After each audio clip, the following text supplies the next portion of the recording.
You know, I wanted to ask you this too, and you don't have to answer this question because it ain't really a deep question. I just want to echo what I said about it, and I want you to tell me whether you agree or disagree. When all of the friction or whatever existed between you and Ray Allen happened, what I said publicly was this: he's the enemy because he went to the enemy. It's not that he departed from Boston; it's that he went to the very team that they considered the enemy more than anybody, which was the Miami Heat. Am I right or wrong in saying that? You're unquestionably right, and I agree with everything you said. Um, the thing that I don't see in today's, I've started to see it a little bit, but not so much because, guys move around so much. But in the midst of where you have a 4 to 5, let's say 4 to 6 year period where you can, let's say 4 or 5 years, because if you get to 6 years and you're still killing it, that's like nothing. That's like nothing. Nobody's seen that. That's a unicorn.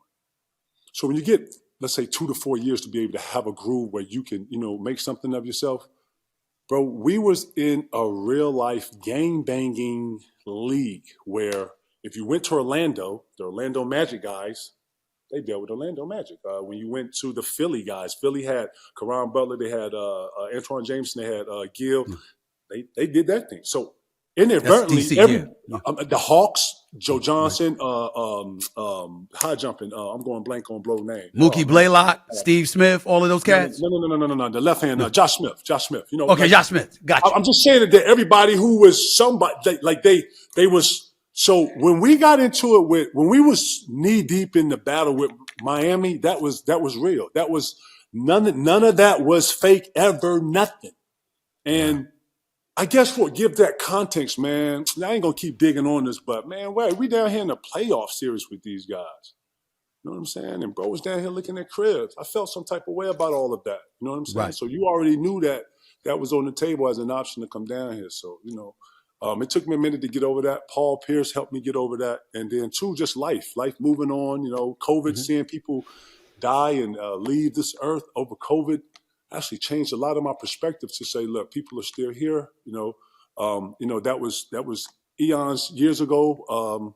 We're both grown. Kids are older. Yep. We're moving on to other things. But I took that so personal because out of all the places you could have went to LA. You could have went to a whole nother team. You went to the one team you knew that we was beefing with. You knew that was a real beef with us, bro. Like, so yeah. If anybody know anything about me, man, I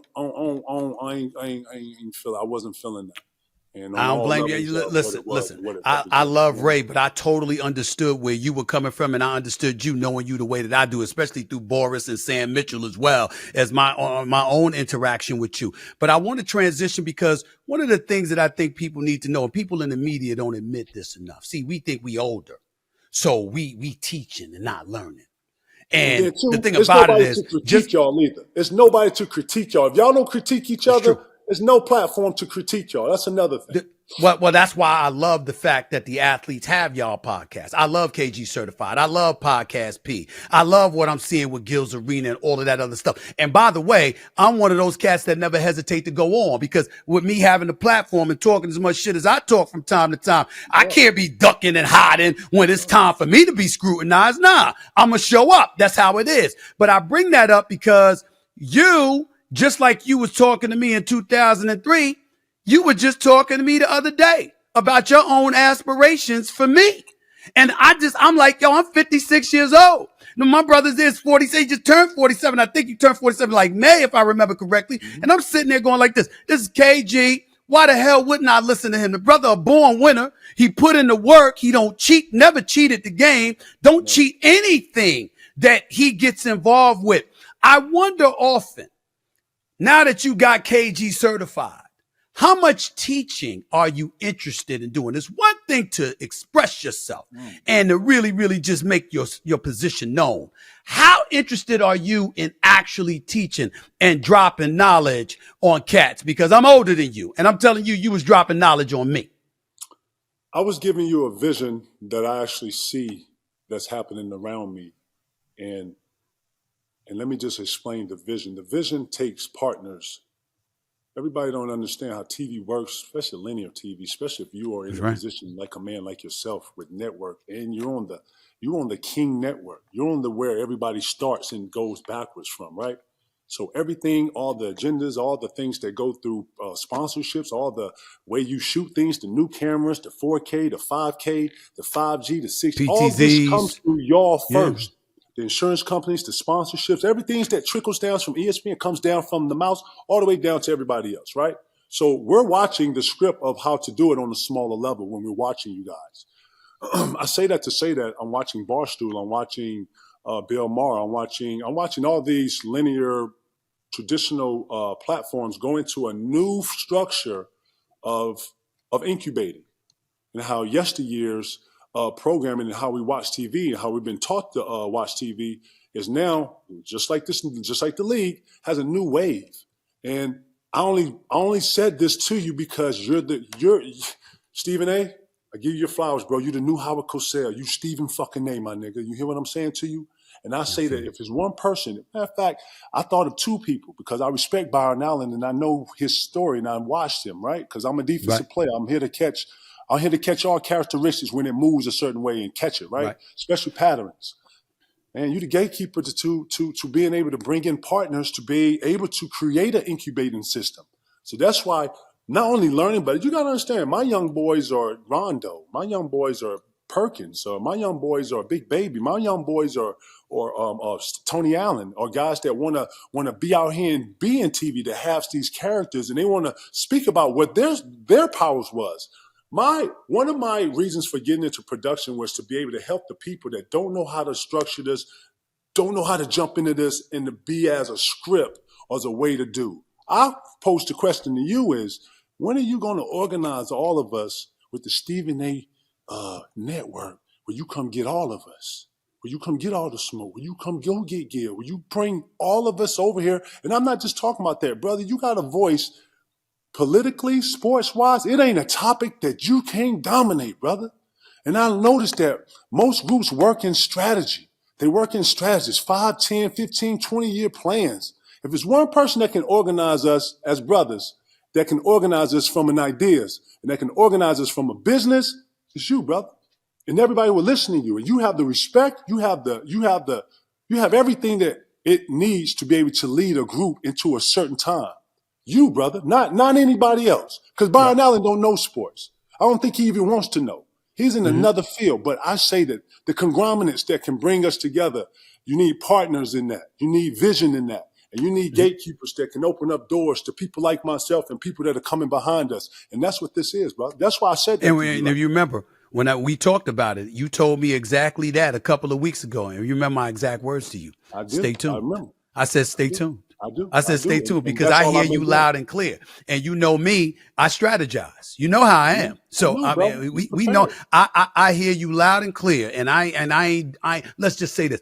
I ain't ducking from a single syllable you uttered. Not a damn thing. I'm waiting. Before I get on out of here, man, before I let you get on out of here with your time, as we sit here, I would be remiss in neglecting to bring up the late Kobe Bryant. I know how much love that brother had for you. And I thought you were going to say him when I asked you about a player, past or present, who reminded you as much of yourself up here, because I was thinking Kobe. And I know how much love that brother had for you. As you reflect on him, man, your thoughts. Kobe and I was real friends. I think him and T-Mac were like more best friends. But when we saw each other, just because I took my time with Kobe when we sat and talked in Philly about the process and just my due diligence coming in the league. You know, he had a father that was in the league that I assumed that was a big value, you know, obviously. Yeah. But he you know, Cole, if you know anything about Cole wanted real live information like now. You know what I'm saying? Private school motherfucker. Like, all the time. All the time, man. I'm like, damn, man, wait a minute. Okay, can you give me an hour to get back to you? Damn, you know? So when I actually met Cole, man, he was a real kid, y'all. We were both kids. And I saw when he was nervous. I saw when he was a human being. I saw when, you know, we would cry. We were, you know, we was gullible about this league, and we wanted it so bad. I could, you know, just coming under the same ties, man. And yeah, man, that was my bro, man. That was my bro, and we shared a lot of ways that we saw the league. Kobe was probably a little more enthusiast on the detailing and tangibles when it comes to both sides of the ball. He had a way, Right. and he was trying to really corner and really put his thoughts and the way he saw the game in his box. He was trying to put it in his own lane, which was the Mamba mentality. And then, a lot of people don't really understand that when he started, the league, he came off like a selfish player. And it took years for people to really understand that this kid wants to be great, and he was going at it the way he saw it.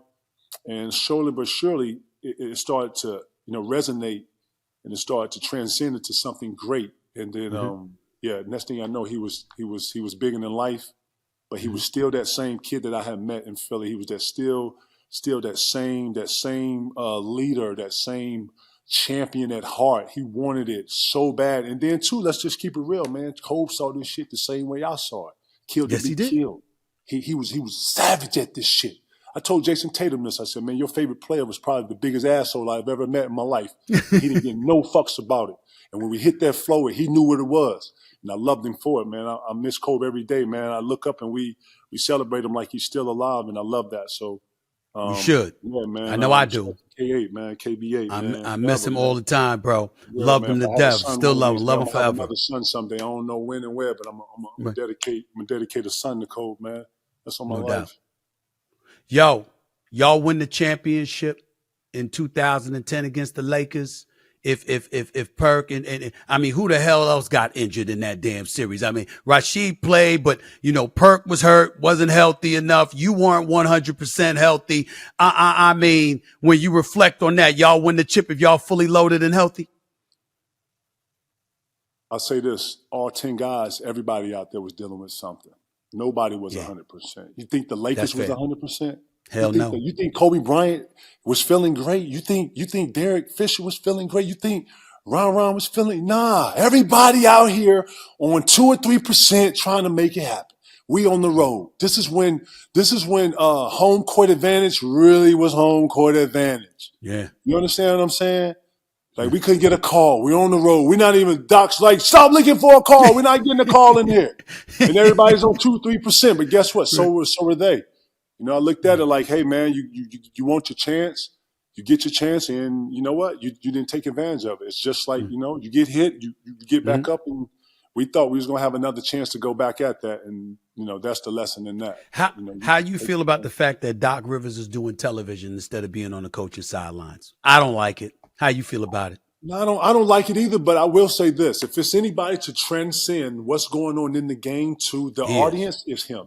Listen, Doc Rivers is a genius, and he's a mastermind. I know that he's probably given the league like a couple years to foot off the throttle. He's living a life. I know he loves golf. He thinks he's fucking Tiger Woods. Yeah. You know what I'm saying? But he plays enough to think that, so I love it. I love that he's loving his life. I love that he's doing all these new stuff, but I would love to see him back in the game someday. But it's a young boys game, man. It's a young boys league, and you got to know when your time is. And I think he's done miracles for the league, and I think he's grown the league. But it's great to see him on the side, giving depiction and really articulating at another level.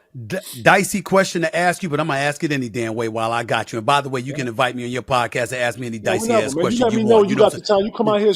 Man, please, I'll be out there. I'll be out there this weekend. I'll be out there. You got me anytime you want. Church right here. Church, you heard that, right? UKG. You call, I'm coming. But let me ask you this question. Last year, Eastern Conference semifinals. Game 6, Game 7, Doc Rivers is coaching the Philadelphia 76ers. We know what the hell James Harden can do. We also saw what he did. And we saw how frustrated Doc Rivers was about that. What was that like for you watching your former coach go through that? Having a star player that didn't look like a star those 2 games. It was tough seeing anybody you love and anybody you know from a character perspective, especially when you're in the foxhole. You're in the foxhole, you know what that feeling's like. You know, it's only mano a mano. We're on the road, and you need everybody to be firing on cylinders, right? Okay, you're not having the greatest game, but what are the solutions to be able to offset some of this, right? And I know that a lot of that offsetness is energy, is taking in and hearing it, and the strategy. And when I saw him looking frustrated, I knew one of those elements wasn't relaying to the player or wasn't relaying to his team. And I mean, even Joel Embiid didn't look his greatest on Game 7. No, That's true. That's true. And that's part of it. And you know what we didn't do? We didn't give the credit of the home court advantage. We didn't give the credit to the Celtics to being prepared. You know what I'm saying? Each team came prepared to win. Only one team walked out of there to win, and that's called strategy. That won. And we don't ever do that. We always make it about, oh, he was off and he was. Listen, man, James Harden's going to take a lot of criticism until he takes ownership in himself and go out and play, good or bad. You know what I'm saying? Like, I felt like between this whole thing with Philly, he made it personal it was really between two people having a discussion, and we just all got him and Daryl Morey. Yeah. That's what I'm saying. That should have been behind closed doors, Steve. We should have never been privy to that. That's right. This is where we are with today. That's what I'm saying. Like, all of that could have been possibly fixed in the back room with conversation. You know how I go. Town business, man. Town business is when we're in a stall and you right here and I'm right here and we can't go nowhere. That's town business. When you get town business and you talk mano a mano, that's when you get real results. When you put it out for everybody to have an opinion, it does this. And you get distorted. Only thing I love about the fact that he's moved on and everybody's in a great situation or a better situation than what they was in, it's opened up the doors for guys like Tyrese Maxey to come in versus shadow. You know what I'm saying? This story was about to overshadow the play of all of the guys that was in Philly. If James Harden would have still been in Philly, we'd still been talking about James Harden. Maxey had 56 then. I think he's had a 30 game. He's playing out of his mind. We should be talking about that young average brother. of 28. That's what I'm saying.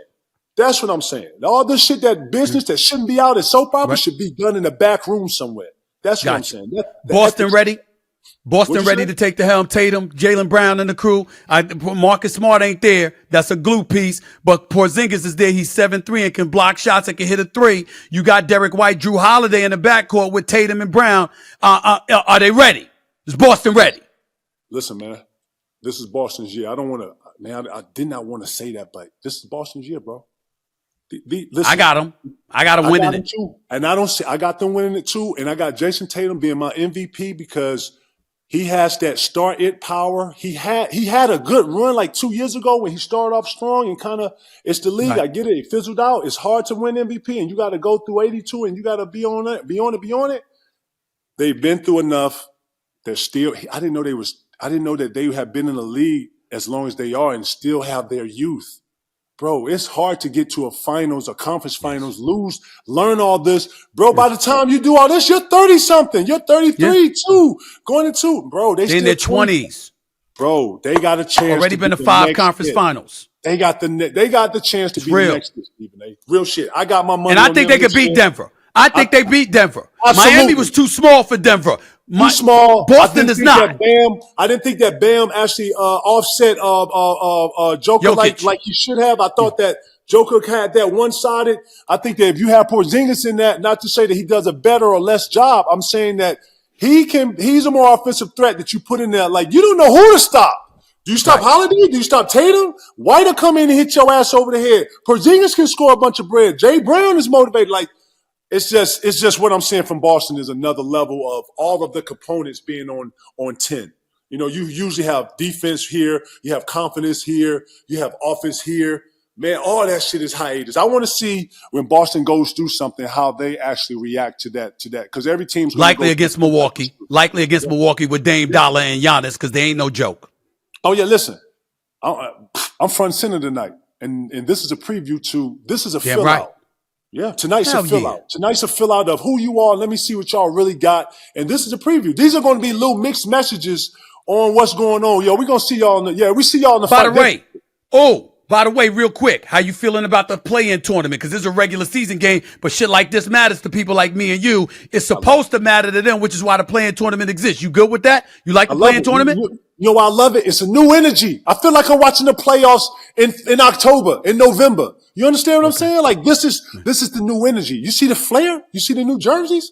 It's a new energy. We ain't seen a red court, a gold court, a blue court. The league needed this. If you understand Champions League, I see what the league is doing. If you know soccer or football, if you know European anything business, the Champions League is a whole nother set. It's a whole nother reverence. It's a whole nother level. And that's what I think the play-in tournament is going to do. You were in Minnesota for 14 years. 13. This brother Anthony Edwards. Lord have mercy. Anthony Edwards is in that MVP conversation too, bro. He coming. He Minnesota coming. coming. Yeah. I like it. I just wanted to make sure we on the same page with that. He coming. Shout to Ant-Man. Shout to Cat. Shout to them young wolves getting it, bro. You know what I'm saying? Like, straight So up, I love the young wolves. They look different. You like keeping them together, or do you think Rudy Gobert and Cat, you think they could coexist? We know Anthony Edwards ain't going nowhere. You think Cat and Rudy Gobert coexist? So this is what I noticed, just as of late. I noticed that when you have Mobley, what's the kid in Cleveland with Mobley? What's the big man? Jared Allen. Yeah. When you have a twin towers against Denver, you have extra rebounding, second shot attempts, and offensive rebound. They struggle with when you are big because Gordon is usually 6'10" over your Kawhi. He's over your small forward. He dominates that matchup, bro. If you're to beat Denver, you got to have a twin towers or some bigs like Nas Reed, Gobert. You got to come in and actually take Gordon's presence and meet him or subsidize it. You have to. If not, that's how Denver beats you. You know what I'm saying? Like I did not like the component of Cat and Gobert at first, but it seems like they have some parity now, and they're used to playing with each other. They're looking for each other. It looks better now. So at first, I didn't start off as a fan. I love how it's working for them. So listen, man. I think the T-Wolves got something. It'll be about consistency with me when I'm watching them, and it'll be about the defensive side of the ball. I feel like they are playing defense as a unit versus one and two guys. I love I love their team. As we discussed, I'm talking about KG Certified. I'm talking about Content Cartel, which produces KG Certified. Okay. You got a whole bunch of distribution partners out there looking to do business with you. 2 films on Tubi, Cinnamon and Murder City. Okay. You got an overall, just building the KG universe or whatever. Before I let you get on out of here, Cinnamon, Murder City, the 2 films on Tubi. Tell me about this, bro. Mr. Producer. Man, Mr. EP, Mr. Do-It-All, Mr. Incubator himself. You feel me? Man, I did the Wilt joint on Showtime. We did the EP on that. We actually have another. I know everybody saw the Nike story that came out on like whatever. We have our own version of Nike story that's coming out about the famous lawyer that was in Nike that made a lot of the moves that a lot of people don't know, which I think people are going to find unbelievably. Under Phil Knight, we got the joint with my dog Thurston Howell, the infamous Barbarian, who started Low Lifes and the whole Brownsville movement back when rap was first started. He's your favorite rapper's favorite rapper. You understand? Thurston Howell is from he's like the early stages of hip hop. You look up Low Lifes. You remember the guys that was going up in there like ramsacking and grabbing things, snatching and grabbing back in the 80s. Yeah, that's the Low Lifes. We got that whole doc and story coming out. Shout to Thurston. Man, Custom Guys. I know you're a big fan of looking good, so I just got a partnership with the guys at Custom Guys. We got to see some dope stuff. You know what I'm saying? Get me one. I'll wear it. Get me one. You wear suits and stuff, but this is leisure wear that you can wear in the corporate office. This is like that cleanup look that you can, not so rugged and shit. So I got you working on that. We got NBA Comic-Con coming up, dog. I don't know. Have you visited that yet? I have not, but I plan to. Oh my God. Have you heard of Comic-Con, ShoeCon, all that? Well, NBA got a con comes out in July, actually, during the Summer League. And it's like technology, interviews, shoes, shoe releases, new merch, business after business. My dog Ron runs that, man. We are in that thing. I come out there. July. We are. I got the Joint Street, which is my 3-on-3 component, which is like what do you call that? It's like a reality. I don't want to say it's a reality, but it's a real 3-on-3 tournament that goes into it. Teams having backstories. All these ballers that got lost in the shuffle coming together. You know, I'm a 3-on-3 fan. You know, we hoop it up, going into the community. You know, hyping the communities up. We got to keep doing that. But yeah, man, Street. I got the Hoop It Up movie coming out, bro. We staying working, bro. You know, I'm everything, bro. And I like throwing a bunch of different stuff to the wall just to see what sticks. But my passion is incubating. I'm gonna create my own. I'm gonna create my own joint with my platform called Ving TV that's coming out soon, where I can go and I'm looking to incubate. Rondo wants to come out with some joint called Channel 9. Help that brother. Come out with a joint. Rondo, good people, bro. Help that brother. Rondo got a joint called Channel 9 where I didn't know Rondo was an unbelievable quarterback and obviously a point guard. And the parody of his son playing both sports and him seeing the point guard and the quarterback as identical. Listen, we talk about the concept and we've discussed it in detail. I can't wait to shoot this and put this on and have him articulate this. I think this is magical. I think that you get two sports that cross each other and they talk to the same message. I'm looking forward to incubate that. And then doing more conversations around the sports and doing around basketball where I can bring specialists that came in, talk to TA about his run-ins with the McGrady's, his run-ins with the Kobe's and how he would stop today's players and, the Memphis and all of that that's coming down. I'm shocked that they are going through this low time, but they don't have their leader, not shocked. And just creating brands, bro. I'm moving and shaking. Waiting on Stephen A. to start the Stephen A. network where we can all go sign, get this chop, and make this thing bigger and better. Look, that's what we're my waiting brother. on. Let me tell you something, man. Don't rule out. Oh yeah, I'm coming. Make no mistake about that. But I want to say this to you: don't sleep on your on-camera skills. You're a basketball savant. You're as real as they come. You're hellified television. Don't make me have to come and get you for First Take. Don't make me have to come and get you for the Stephen A. Smith show right here. I'm coming for you, especially around playoff time. I'm coming looking for you. Listen. I don't know if I'm First Take. I see how y'all do that over there. Shout to Jalen Rose, bro. I say this to say that. I respect Bart Scott. I respect a bunch of people that's on First Take. I'm going blank on the guy's name, but everybody that's on there, they bring their A game and they talk that shit. That's right. And yeah, man. I don't know if I don't know if I'm that. I'm not stat driven. I see what JJ come on there with. No, not everybody is. Not everybody is. See, that's the whole point. That's a mistake. See, I'm the EP of the show. And so you got to remember, you know what, with JJ, I got to deal with some stats. All right, you want to go the analytic route? I'm ready. You want to sit up there and bring Kendrick Perkins out with his damn one-liner. Him and Shannon Sharp are the king of one-liners. I can't beat him. I can't beat him on the one-liners. Perkins fucking hilarious, okay? Can't beat him on the one-liners, but I could try. KG come on the show. Hell, we want to get raw with it. We could do that too. I mean, we got FCC Airways to be concerned about. We ain't got to worry about that on the Stephen A. Smith show here on YouTube, but on FCC Airways, we got to worry about that. But I just want to let you know, everybody got to hear your voice when it comes to some damn sports, period. You know that. No doubt, you know that. So just get ready for that. Man, I'm so happy for you. Hold on, before I let you go. Please, hold on. I got to ask you this. Yeah, man. Give me your 2 cents on this new TV deal. Which new TV deal you talking about? New TV deal. What is the NBA new TV deal going to look like? I want to hear it from you. I personally, well, first of all, before I get into that, let me tell you, you ain't the only one that got love for Jalen Rose. Again, that's above my pay grade. I don't make those decisions, but that's my dog right there. Right. I wish him nothing but the best. I got love for my man Jalen Rose. He and I have always been cool. So let's get that out the way. Right. As it pertains to the new TV deal, here's what I think. The NFL set the standard. The NFL has sent the message. If you watch the Sunday Ticket last year on DirecTV, no shade whatsoever. I got DirecTV. I like DirecTV. But the NFL Sunday Ticket, the Sunday Ticket package on DirecTV, you watch that bad boy on YouTube now. Shit is off the chain. I mean, the visual. Another level. It's another level. You got 4 games at once on one screen and all of this. Listen, man. We are moving away from linear television. A lot of people believe that ESPN, oh my goodness, we struggling because you know what? Linear television, you once had 112 million subscribers and then it dipped to 90 and now it's at 70 and it might be at 50 in a few years. But what they forgetting is that we got billions watching on social media.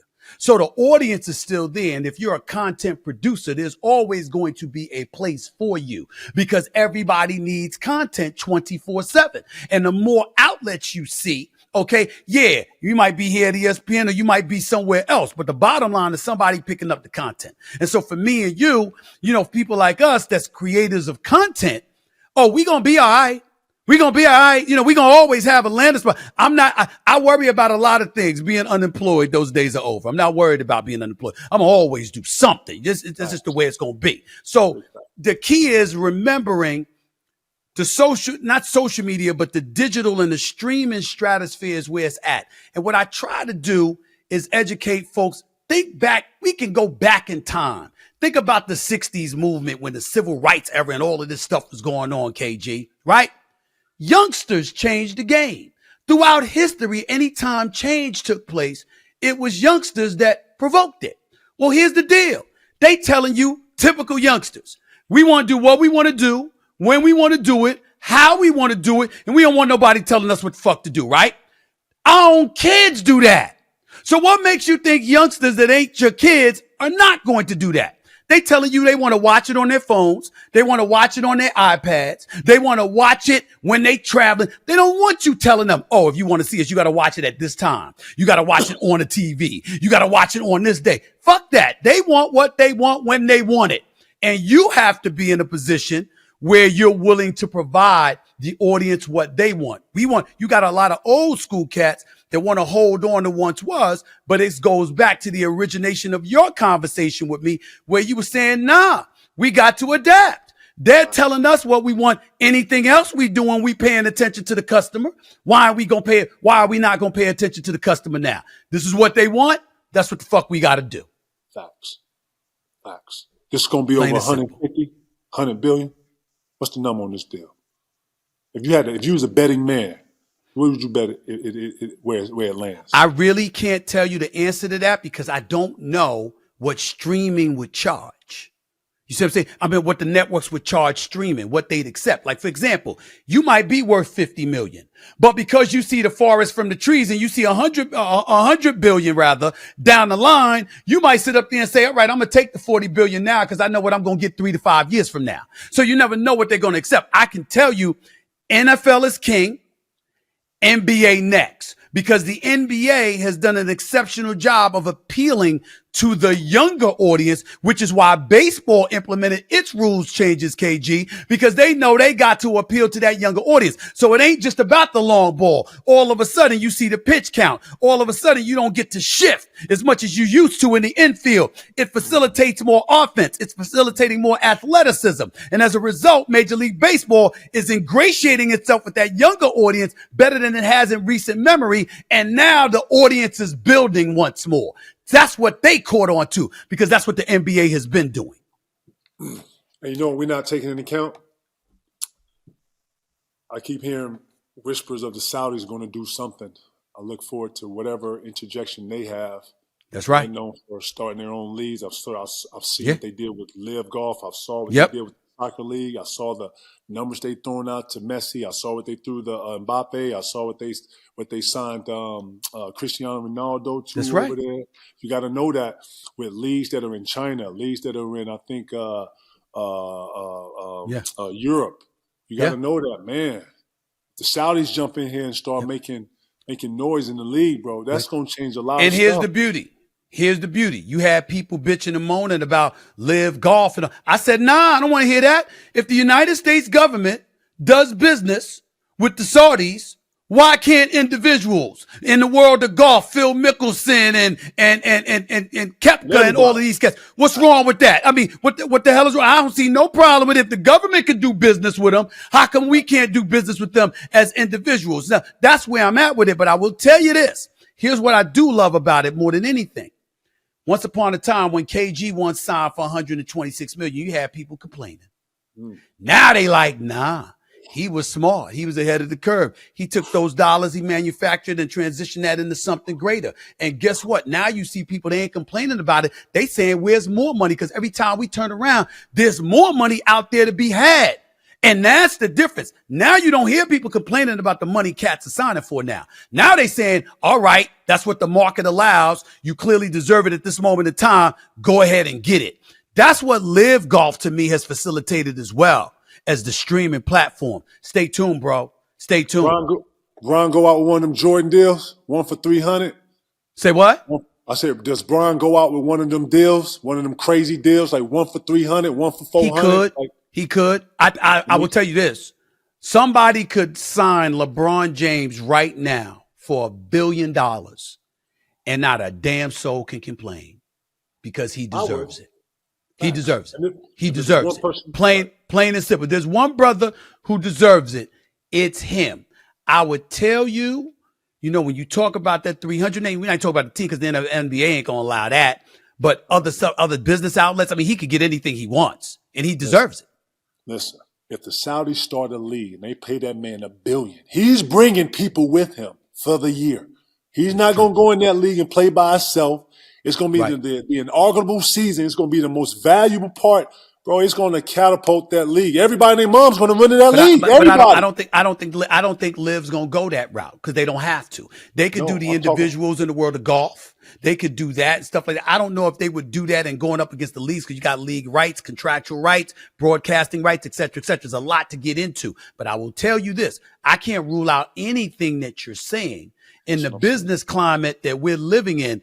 You got cats getting creative all the time, and you got leagues partnering with people you never thought they would partner with just to make sure that money comes funneling in. What do you think sports betting is all about right now? We're talking about. Did we ever think sports betting would be a part of it? What?